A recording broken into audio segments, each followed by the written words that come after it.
بسم اللہ الرحمن الرحیم۔ السلام علیکم۔ وعلیکم السلام۔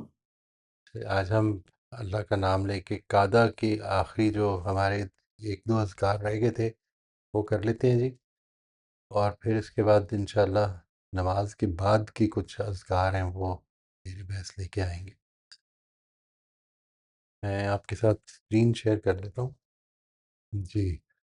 یہ ہمارے اب ایک یا دو ہی رہ گئے شاید۔ تو نمبر 7 جو ہے، ہم نے 6 اس سے پہلے شاید کر لیے تھے۔ نمبر 7 یہ ہے کہ اللہم انی اسألک من الخیر کلہ عاجلہ و آجلہ ما علمت منہ وما لم اعلم واعوذ بک من شر کلہ عاجلہ و آجلہ ما علمت منہ وما لم اعلم اللہم انی اسألک من خیر ما سألک عبدک و نبیک واعوذ بک من شر ما عاذ بہ عبدک و نبیک اللہم انی اسألک من الجنت وما قرب الیہا من قول او عمل واعوذ بک من النار وما قرب الیہا من قول او عمل واسألک ان تجعل کل قضاء قضیتہ لی خیرا۔ اس کا ترجمہ جو ہے وہ یہ ہے کہ اے اللہ، میں تجھ سے ہر طرح کی بھلائی چاہتا ہوں، وہ بھی جو فوراً ملنے والی ہے، اور وہ بھی جس کے لیے تو نے وقت مقرر کر رکھا ہے، وہ بھی جو میرے علم میں ہے اور وہ بھی جسے میں نہیں جانتا، اور ہر طرح کے شر سے تیری پناہ چاہتا ہوں، وہ بھی جو عنقریب پہنچ جائے گا اور وہ بھی جس کے لیے تو نے وقت مقرر کر رکھا ہے، وہ بھی جو میرے علم میں ہے اور وہ بھی جسے میں نہیں جانتا۔ اے اللہ، میں تجھ سے وہ بھلائی چاہتا ہوں جو تیرے بندے اور تیرے نبی محمد صلی اللہ علیہ وسلم نے چاہی، اور ان چیزوں سے پناہ مانگتا ہوں جن سے تیرے بندے اور نبی محمد صلی اللہ علیہ وسلم نے پناہ مانگی۔ یہ جو الفاظ ہیں یہاں پر، اس میں کچھ تھوڑا سا اختلاف بھی ہے۔ یہاں پہ نبیوں کا کی جگہ رسولوں کا بھی ہے۔ اس کے بعد اے اللہ، میں تجھ سے جنت مانگتا ہوں اور ایسے قول و عمل کی توفیق چاہتا ہوں جو اس کے قریب کر دینے کا باعث ہو، اور دوزخ سے تیری پناہ مانگتا ہوں اور ایسے قول و عمل سے پناہ مانگتا ہوں جو اس کے قریب کر دینے کا باعث ہو۔ اور میرے پروردگار، تو نے جو فیصلہ بھی میرے لیے کیا ہے اس میں تجھ سے اچھے انجام کی درخواست کرتا ہوں۔ اور نمبر 8 جو ہے وہ یہ ہے کہ اللہم اغفر لی ما قدمت وما اخرت وما اسررت وما اعلنت وما اسرفت وما انت اعلم به منی انت المقدم وانت المؤخر لا الہ الا انت۔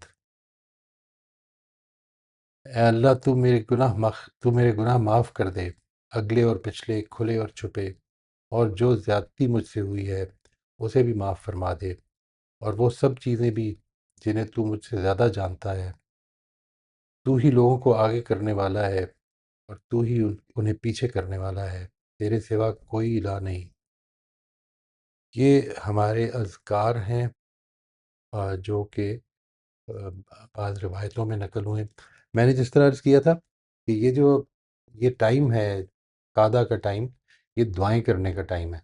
میں نے یہ جو دعائیں آپ کے ساتھ شیئر کی ہیں، یہ اکثر وہ ہیں کہ جو نبی صلی اللہ علیہ وسلم سے جب بعض لوگوں نے پوچھا تو آپ نے بتائیں کہ یہ دعا میں نے مانگی۔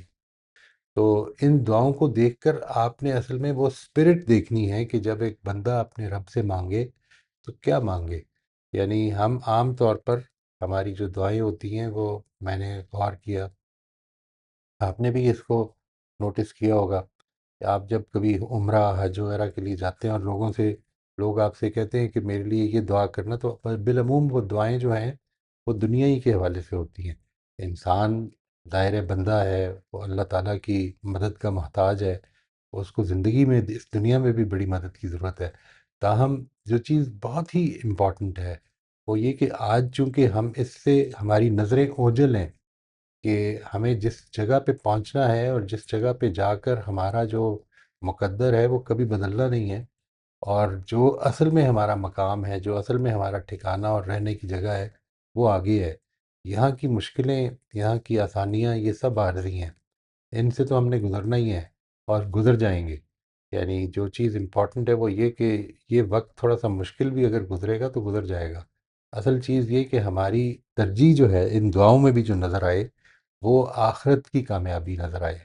یہ آپ کو اگر آپ غور کریں تو ان ساری ہی دعاؤں میں جو پیغمبرانہ دعائیں ہیں ان ساری دعاؤں میں وہ بھرپور طریقے سے نظر آتا ہے. تو میں نے یہ جو آپ کے ساتھ اس جگہ پر یہ ساری دعائیں شیئر کی، ان کا ایک مقصد تو یہ ہے کہ اس اسپرٹ کو سمجھا جائے جو نبی صلی اللہ علیہ وسلم نے اپنی دعاؤں میں ملحوظ رکھی ہے. یہاں تک کہ دیکھیے سفر کی دعا کرتے ہوئے یا سواری پر سوار ہوتے کی دعا کرتے ہوئے بھی اس کا شکر بھی ادا کیا ہے، اور پھر ساتھ ہی ساتھ اس چیز کا بھی ذکر کر دیا کہ ہم نے واپس لوٹ کر اپنے پروردگار کی طرف جانا ہے. یہ یاد دہانی ہے جو کنٹینوسلی ہمیں ہوتی رہے. یہ ہمارے ٹریگرز ہیں. یعنی وہ میں نے پہلے بھی آپ سے بعض جگہوں پہ بعض دوسرے کانٹیکسٹ میں یہ بات کی تھی نا کہ اپنے لیے ٹریگرز سیٹ کر لیں، عادتیں بنا لیں کچھ. یعنی جب گاڑی میں چابی لگانے لگیں تو یہ عادت بنا لیں کہ یہ میں پروردگار کے اپنے مدد ہی سے یہ گاڑی چلا پاؤں گا، اور یہ جو میں سفر کرنے لگا ہوں اس میں خیر و برکت کی دعا جو ہے وہ میرے لیے امپورٹنٹ ہو جائے. تو یہ ٹریگرز ہیں. ہمیں ان موقعوں پر اللہ تعالیٰ یاد رہے اور اللہ تعالیٰ کے حضور میں پیشی کو یاد رکھنا ہے ہمارا مقصد بن جائے. تو یہاں پر آج ہم روک لیتے ہیں جی. اس کے بعد پھر انشاءاللہ we'll be taking up some supplications جو کہ روایت ہوتی ہیں جو نماز کے بعد یہ جب دعائیں کر لی جاتی ہیں قعدہ میں، وہ جو آپ نے کرنی ہے آپ اپنی زبان میں کر سکتے ہیں، آپ یہ دعائیں کر سکتے ہیں. یہ دعائیں بھی کریں تو اس کو کوشش کریں کہ اس کے ایک ایک لفظ پر فوکس کر کے اس پر توجہ دے کے کریں تاکہ وہ دعا آپ کے دل کی دعا بنے، نہ کہ محض الفاظ کی ادائیگی. یہ جب ہم دعائیں کر لیتے ہیں تو پھر اس کے بعد قعدہ میں اللہ تعالیٰ کے پیغمبر کا طریقہ یہ تھا کہ دائیں جانب اور پھر بائیں جانب السلام علیکم ورحمۃ اللہ، السلام علیکم ورحمۃ اللہ. اور بعض دوسرے مقام جگہوں پر یہ بھی آتا ہے کہ بعض موقعوں پر آپ نے السلام علیکم ورحمۃ اللہ وبرکاتہ یہ دائیں جانب منہ پھیرتے ہوئے یہ کہا، بائیں جانب السلام علیکم ورحمۃ اللہ. تو یہ یہاں پر نماز کا خاتمہ ہو جاتا ہے، اور پھر اس کے بعد اب نماز کے بعد کے چند بڑے مختصر سے اذکار ہیں جو میں اگلی سیشن میں انشاءاللہ آپ کے ساتھ شیئر کر دوں گا. ٹھیک ہے جی، میں اب آپ کے سوالوں کے لیے حاضر ہوں.